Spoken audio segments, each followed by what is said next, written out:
Ever green సాంప్రదాయం latest designs క్వాలిటీలో compromise అయ్యే ఛాన్సే లేదు. అంబటి సిల్క్స్ విజయవాడ.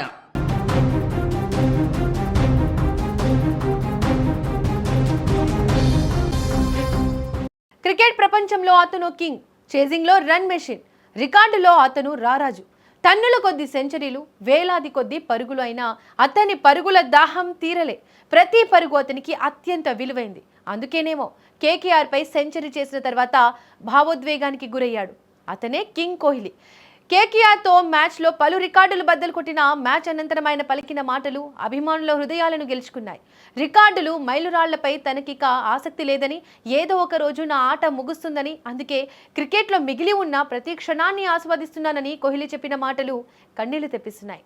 ఇకపోతే ఈ మ్యాచ్లో కోహ్లీ కేవలం 60 బంతుల్లో 105 పరుగులు చేసి అజేయంగా నిలిచి ఆర్సీబీకి 6 వికెట్ల తేడాతో విజయాన్ని అందించాడు. ఈ ఇన్నింగ్స్తో టీ20 ఫార్మాట్లో అత్యంత వేగంగా 14,000 పరుగులు పూర్తి చేసిన బ్యాటర్గా నిలిచాడు. అంతేకాకుండా ఐపీఎల్ చరిత్రలో 279 మ్యాచ్లతో అత్యధిక మ్యాచ్లు ఆడిన ఆటగాడిగా క్రిస్ గేల్ను అధిగమించి కొత్త రికార్డు సృష్టించాడు.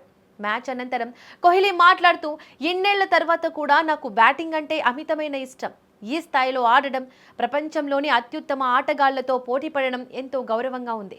నా జీవితంలో నేను చేసిందల్లా ఇదే. క్రికెట్ను నేను మనస్ఫూర్తిగా ప్రేమిస్తున్నాను అని చెప్పాడు. ఇప్పటికే టీ20 టెస్ట్ క్రికెట్ నుంచి రిటైర్మెంట్ ప్రకటించిన 37 ఏళ్ల కోహ్లీ తన కెరీర్ ముగింపు గురించి ఆలోచిస్తున్నానని అంగీకరించాడు. ఒక రోజు నా కెరీర్ ముగుస్తోంది, అందుకే మైదానంలో ఉన్న ప్రతిరోజు పూర్తి స్థాయిలో ఆస్వాదించాలనుకుంటున్నాను. ఒత్తిడిని కూడా ఆస్వాదిస్తూ ముందుకు సాగుతాను అని వివరించాడు. ఇకపోతే వరుసగా 2 మ్యాచ్లలో డకౌట్ కావడంతో కేకేఆర్తో మ్యాచ్కు ముందు కోహ్లీపై తీవ్ర ఒత్తిడి నెలకొంది. అయితే ఈ వైఫల్యాలే తనను తిరిగి సరైన మార్గంలోకి నడిపించాయని కోహ్లీ తెలిపాడు. ఈ మ్యాచ్లో 21 పరుగుల వద్ద రోమన్ పావెల్ క్యాచ్ వదిలేయడంతో కోహ్లీకి జీవనదానం లభించింది.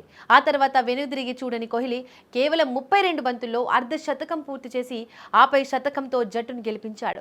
ఇన్నింగ్స్లో తొలి పరుగు సాధించగానే గాల్లోకి పంచ్ విసురుతూ నవ్వుకోవడం డకౌట్ల ఒత్తిడిని అధిగమించినందుకు సూచికగా నిలిచింది.